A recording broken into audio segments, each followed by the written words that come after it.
only 114 men and women have been entrusted to uphold the separation of powers, protect people's rights, and dispense impartial justice on the Supreme Court. In a few minutes, Judge Amy Coney Barrett of Indiana will join their ranks. This body has spent weeks studying the nominee's record. We've examined 15 years of scholarly writings, about 100 opinions from the Seventh Circuit, and testimonials from legal experts running the gamut from close colleagues to total strangers. There have been one-on-one meetings for every senator who wanted one, and a week of intensive hearings. All of it has pointed to one conclusion. This is one of the most brilliant, admired, and well-qualified nominees in our lifetime. Intellectually, Judge Barrett is an absolute all-star. She graduated #1 in her class at Notre Dame Law School. She clerked on the second highest federal court and the Supreme Court. Then she returned to her alma mater and became an award-winning academic. Judge Barrett's mastery of the Constitution gives her a firm grasp on the judicial role. She's pledged to apply the law as written, not as she wishes it were. Her testimony, her writings, and her reputation confirm a total and complete commitment to impartiality. And the nominee's personal integrity and strength of character are literally beyond reproach. She earned the highest rating from the left-leaning American Bar Association. They marveled at, quote, breadth, diversity, and strength of the positive feedback they received from judges and lawyers of all political persuasions. If confirmed, this daughter of Louisiana and Indiana will become the only current justice with a law degree from any school not named Harvard or Yale. Any school not named Harvard or Yale. She'll be the first mother of school-aged children to ever sit on the court. By every account, the Supreme Court is getting not just a talented lawyer, but a fantastic person. We've heard moving testimony from former students whom Judge Barrett went out of her way to help and to mentor. Her past clerks describe an exemplary boss. Her fellow scholars describe a winsome, respectful colleague who is tailor-made for the collaborative atmosphere of the court. By any objective standard, colleagues, Judge Barrett deserves to be confirmed to the Supreme Court. The American people agree. In just a few minutes, she'll be on the Supreme Court.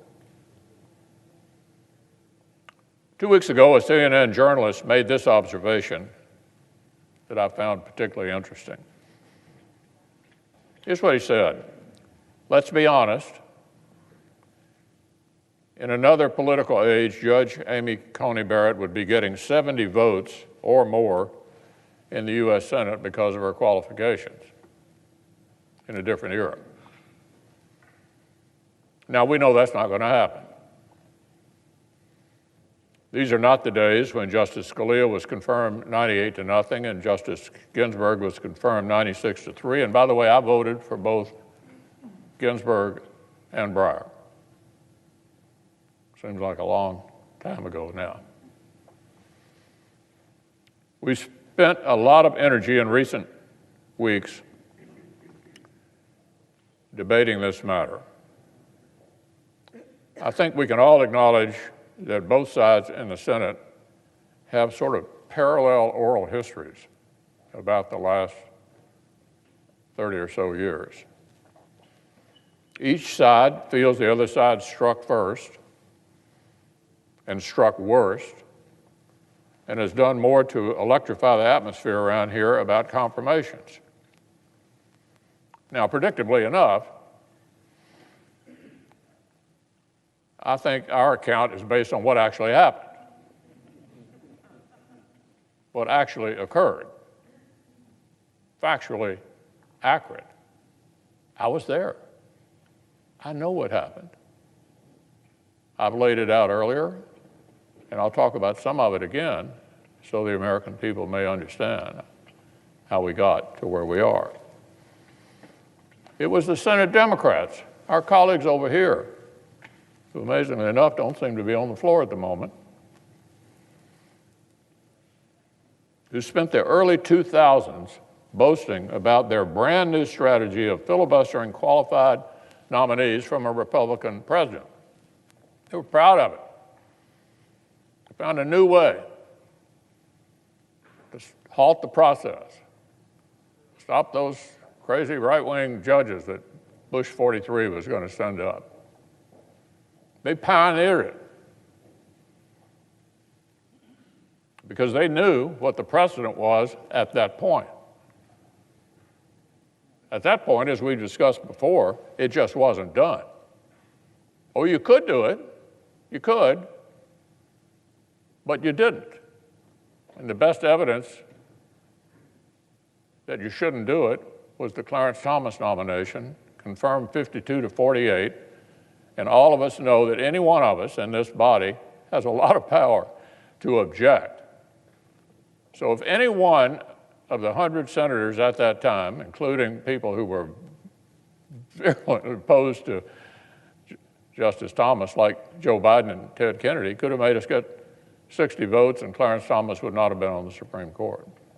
That's how strong the tradition was until the Democratic leader led the effort in the early 2000s to establish the new standard.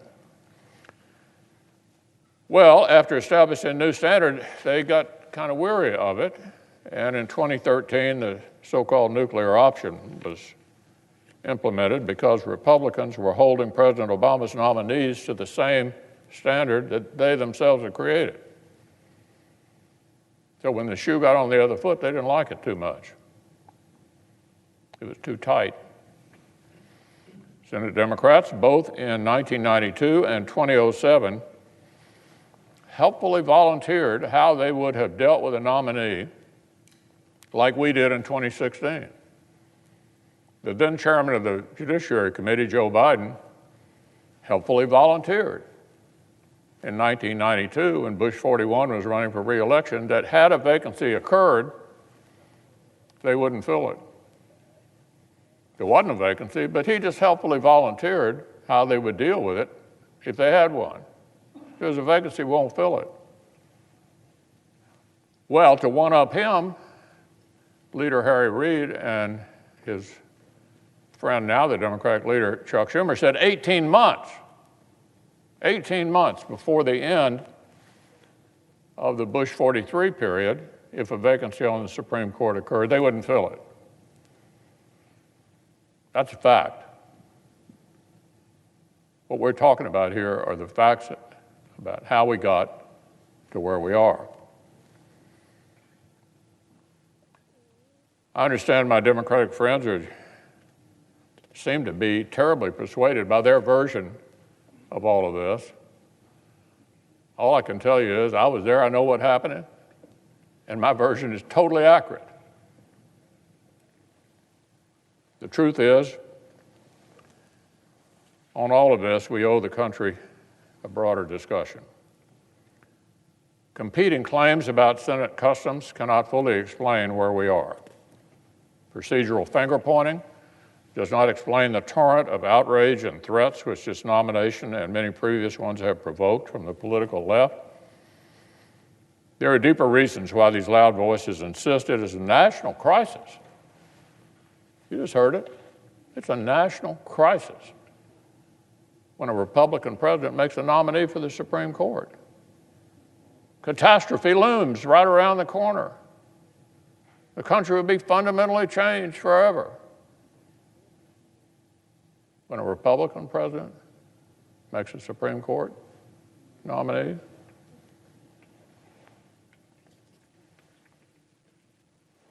They've hauled out the very same tactics for 50 years. 50 years. Some of the opposition is more intense, but the doomsday predictions about the outcome of nominating these extremists like John Paul Stevens, David Souter, I mean, the country was hanging in the balance? Really? Well, somehow everyone knows in advance that nominations like Bork, Thomas, Alito, Gorsuch, Kavanaugh, and Barrett are certain to whip up national frenzies, while nominations like Ginsburg, Breyer, Sotomayor, and Kagan are just calm events by comparison. This glaring asymmetry predates our recent disputes. And it comes, my colleagues, from a fundamental disagreement on the role of a judge in our republic. We just have a fundamental difference of opinion. We just heard the Democratic leader name all of these things that are threatened by this nominee. Sounds very similar to the tunes we've heard before. Well, we, like many Americans, want judges to fulfill the limited role the Constitution assigns to them. Stick to text, resolve cases impartially, and leave policymaking to the people and their representatives, which is what we do here. We just spent 4 years confirming brilliant, qualified constitutionalists to the Supreme Court and lower courts who understand their roles. 53 circuit judges, over 200 judges in total, and we're about to confirm the third Supreme Court justice. What they all have in common: brilliant, smart, and know what a judge is supposed to be. But the left thinks the framers of our country got this all wrong.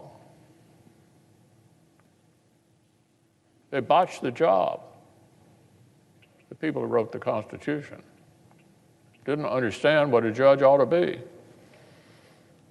Several Senate Democrats have reaffirmed in recent days during this discussion.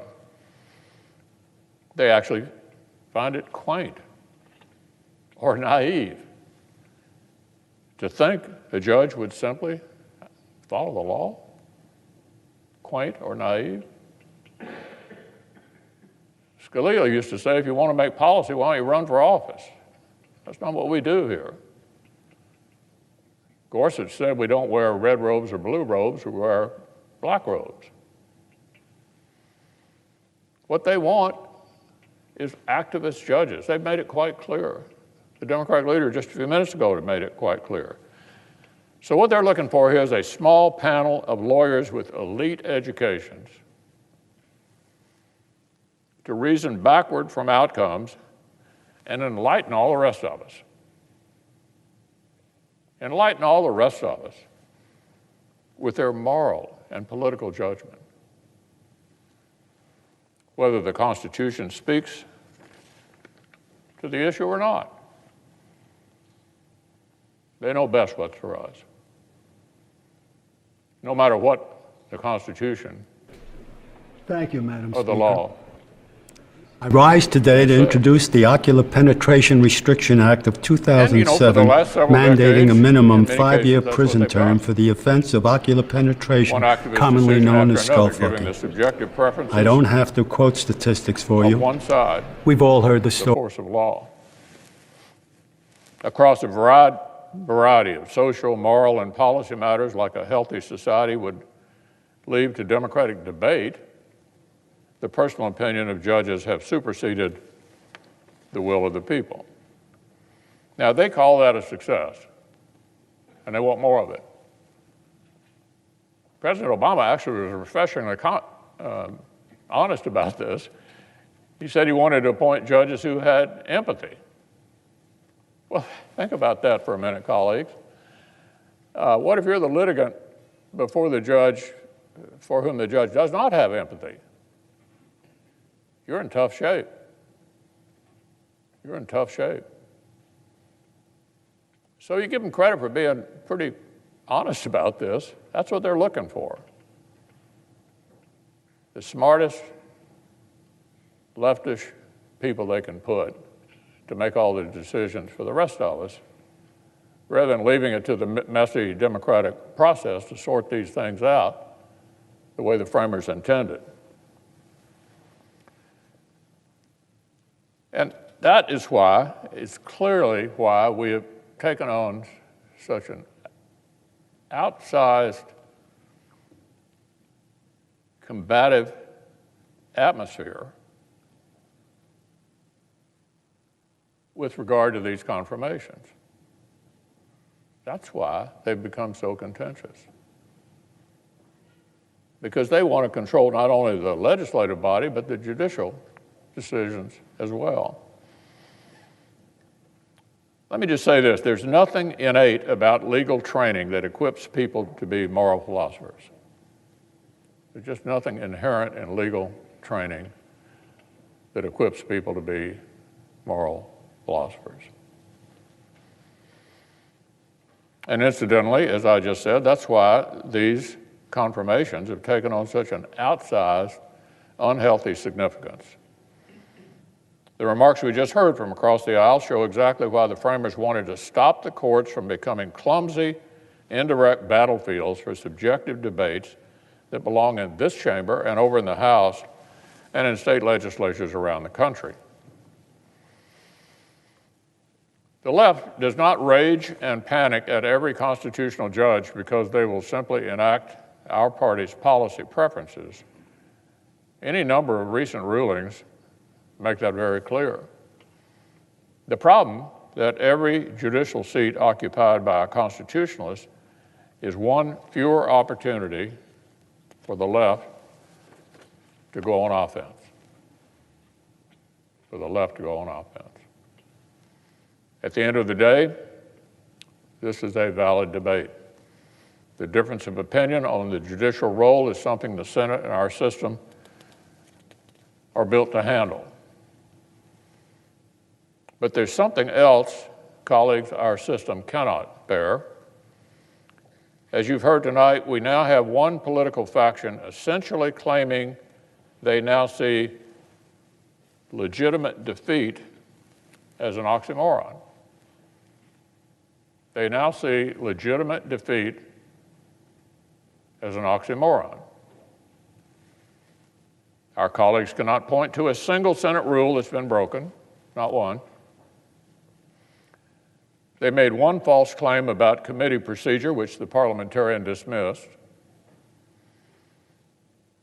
The process comports entirely with the Constitution.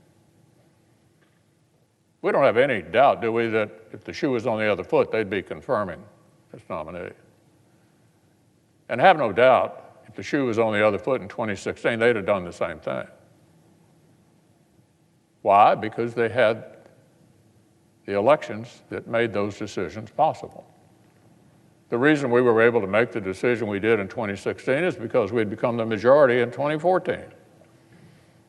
The reason we were able to do what we did in 2016, 2018, and 2020 is because we had the majority. No rules were broken whatsoever.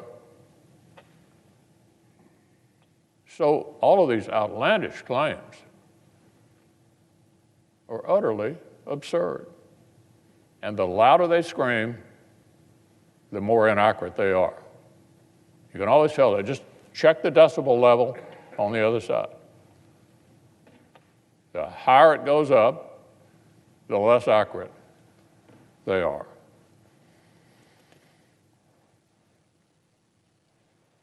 Our Democratic colleagues keep repeating the word illegitimate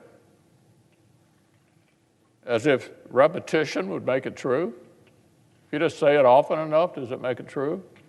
I don't think so.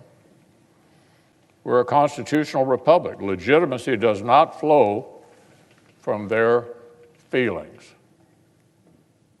You know? Legitimacy is not the result of how they feel about it. You know, you can't win them all, and elections have consequences. And what this administration and this Republican Senate has done is exercise the power that was given to us by the American people in a manner that is entirely within the rules of the Senate and the Constitution of the United States. Irony, indeed. Think about how many times our Democratic friends have said, been berating President Trump for allegedly refusing to accept legitimate outcomes he does not like. How many times have we heard that? President Trump won't accept outcomes he does not like. Well, they're flunking that very test right before our eyes. That's their problem. They don't like the outcome. Well, the reason this outcome came about is because we had a series of successful elections. One of our two major political parties increasingly claims that any political system that deals them a setback is somehow illegitimate. And this started actually long before this vacancy, as we all know. 1 year ago, Senate Democrats sent the court, directly, an amicus brief that read like a note from a gangster film. They wrote, "The Supreme Court is not well." In their amicus brief, the Supreme Court is not well. Perhaps the court can heal itself before the public demands it be restructured.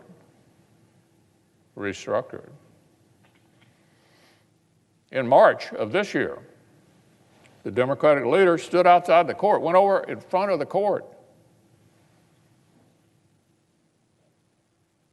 and threatened multiple justices by name.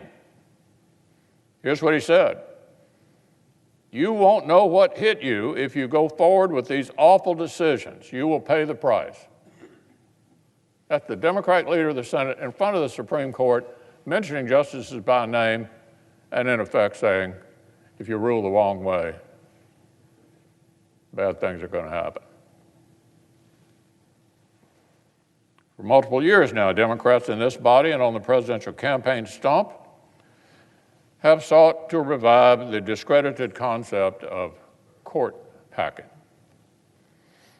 Every high school student in America learns about Franklin Roosevelt's unprincipled assault on judicial independence. So now they're thinking about repeating it.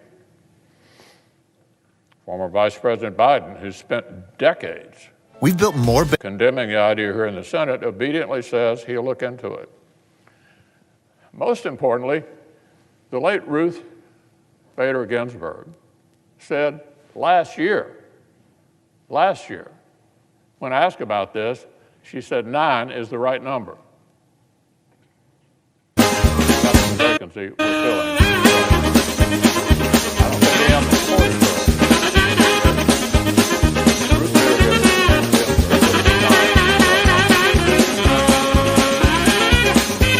These latest threats follow decades of several attempts to make independent judges essentially put them on political probation. If you don't rule the way I want, something dire might happen.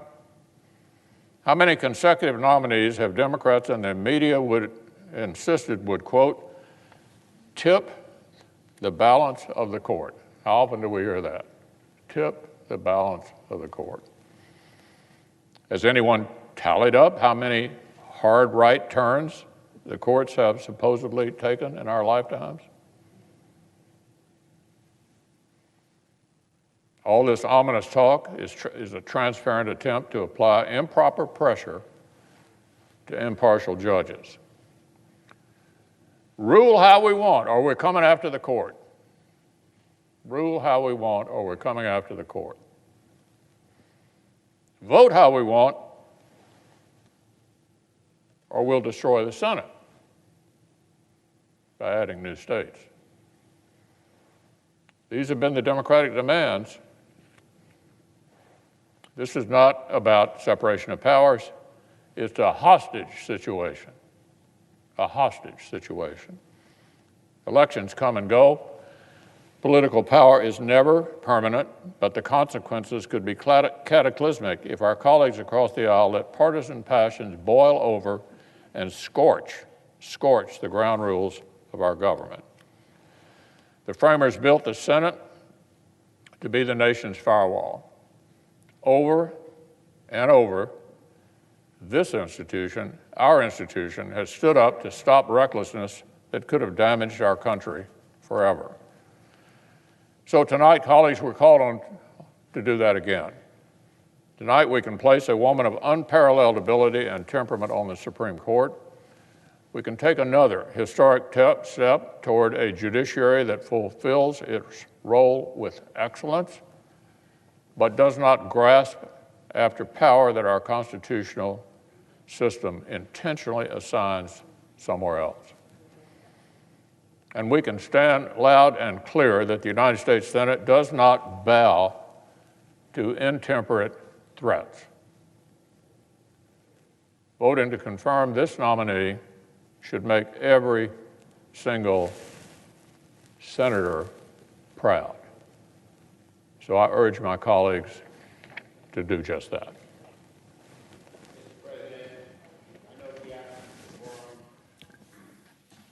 Clerk will call the roll. Mr. Alexander. Present. Ms. Baldwin. Mr. Barrasso. Present.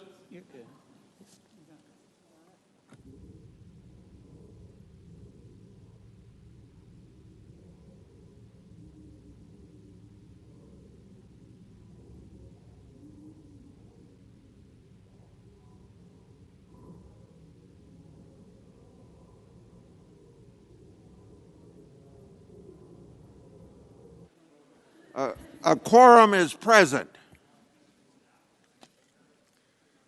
Can I read? All post-cloture time has expired. The question occurs on the nomination of Amy Coney Barrett of Indiana to be Associate Justice of the Supreme Court of the United States. A senator. Is there a sufficient second? There is a sufficient second. The clerk will call the roll. Mr. Alexander. Aye. Ms. Baldwin. No. Mr. Barrasso. Aye.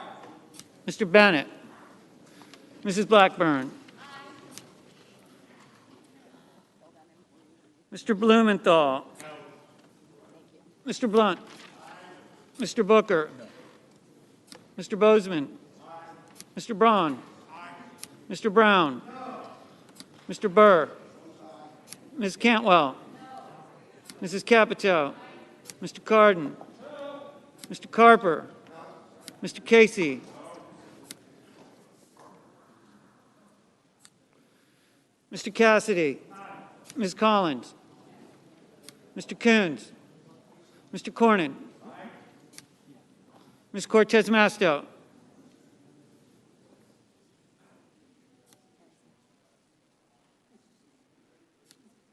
Mr. Cotton. Aye. Mr. Kramer. Aye. Mr. Crapo. Aye. Mr. Cruz. Aye. Mr. Daines. Aye. Ms. Duckworth. Mr. Durbin.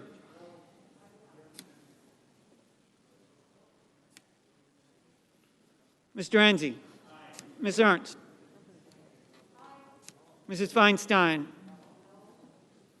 Mrs. Fisher. Aye. Mr. Gardner. Aye. Mrs. Gillibrand. No. Mr. Graham. Aye. Mr. Grassley. Aye. Ms. Harris. Ms. Hassan. No. Mr. Hawley. Aye. Mr. Heinrich. Ms. Hirono. Mr. Hoven. Mrs. Hyde-Smith. Mr. Inhofe. Mr. Johnson. Mr. Jones. Mr. Kane.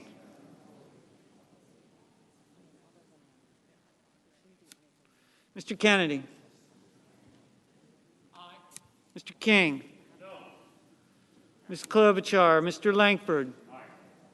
Mr. Leahy.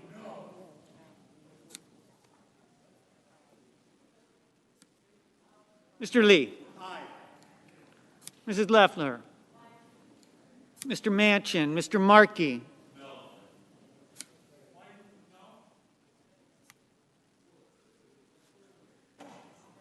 Mr. McConnell.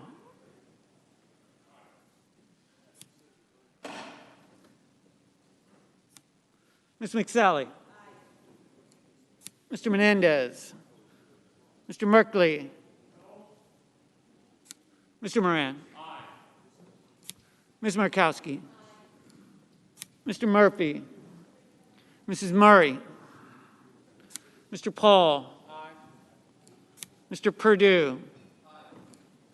Mr. Peters. Mr. Portman. Mr. Reed. Mr. Risch. Mr. Roberts. Mr. Romney. Ms. Rosen. Mr. Rounds. Mr. Rubio. Mr. Sanders. Mr. Sass. Mr. Schatz. Mr. Schumer. Mr. Scott of Florida. Mr. Scott of South Carolina.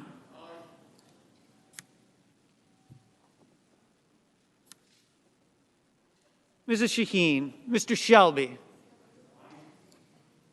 Ms. Sinema. Ms. Smith. Ms. Stabenow.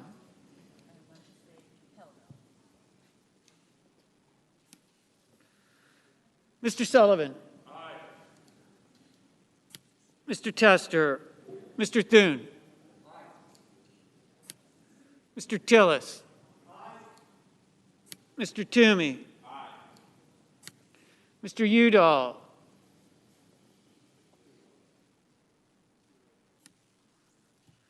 Mr. Van Hollen. Mr. Warner.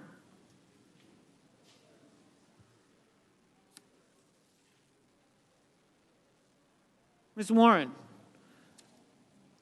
Mr. Whitehouse. Mr. Wicker. Mr. Wyden.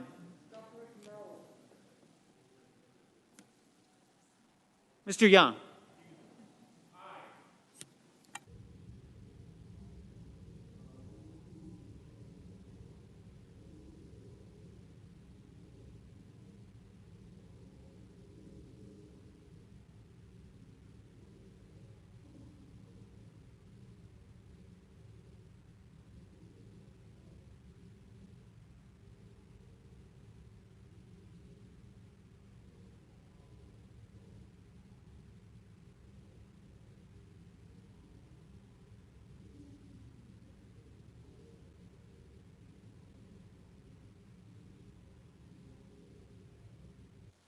Senators voting in the affirmative: Alexander, Barrasso, Blackburn, Blunt, Bozeman, Braun, Burr, Capito, Cassidy, Cornyn, Cotton, Kramer, Crapo, Cruz, Daines, Enzi, Ernst, Fisher, Gardner, Graham, Grassley, Hawley, Hoeven, Hyde-Smith, Inhofe, Johnson, Kennedy, Langford, Lee, Leffler, McConnell, McSally, Moran, Murkowski, Hall, Perdue, Portman, Risch, Roberts, Romney, Rounds, Rubio, Sass, Scott of Florida, Scott of South Carolina, Shelby, Sullivan, Thune, Tillis, Toomey, Wicker, Young.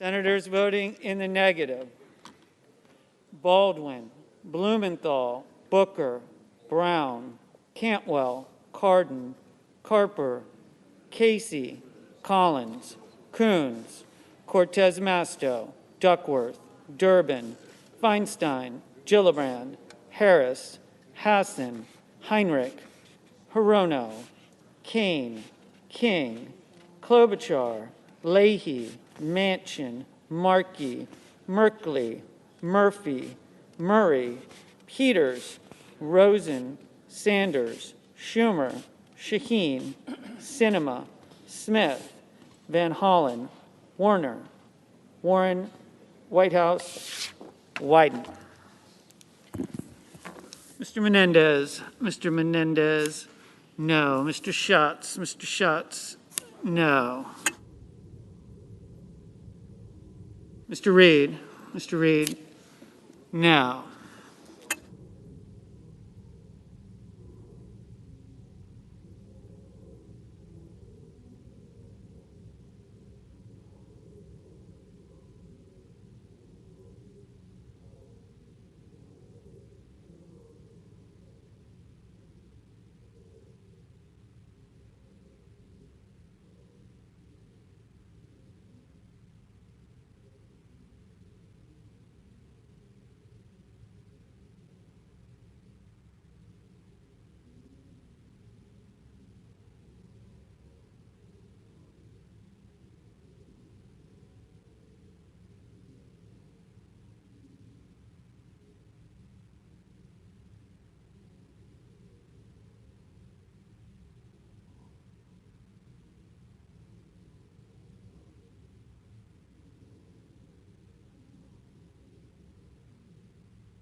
Ms. Stabenow, no.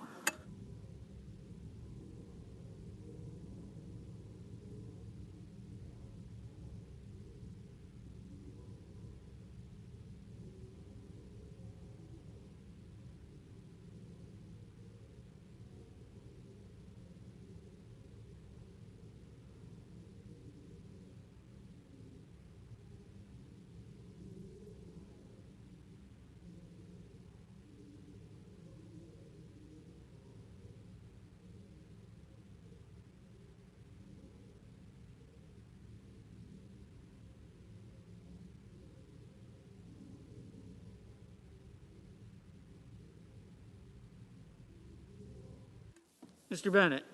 Bennett, no.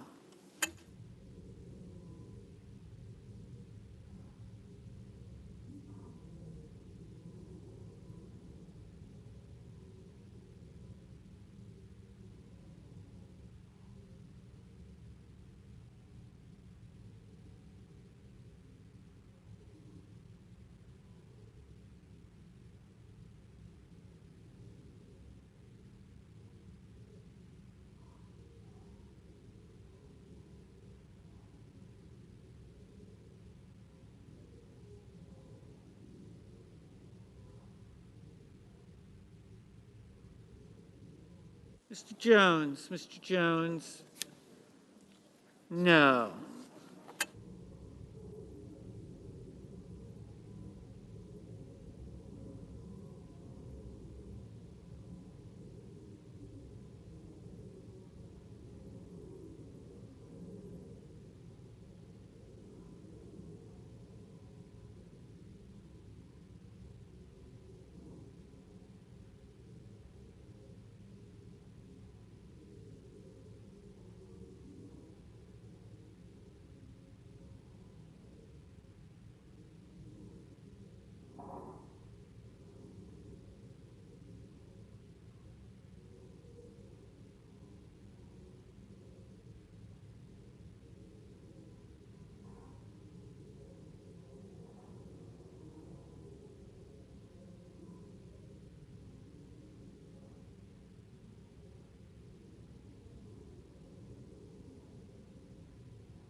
Mr. Udall.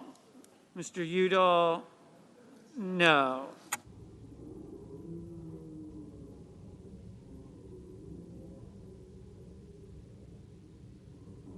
It will come to order. Are there any senators in the chamber who wish to vote or change their vote? If not, on this vote, the yeas are 52, the nays are 48. The nomination of Coney Barrett of Indiana to be an Associate Justice of the Supreme Court of the United States is confirmed.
Hit it!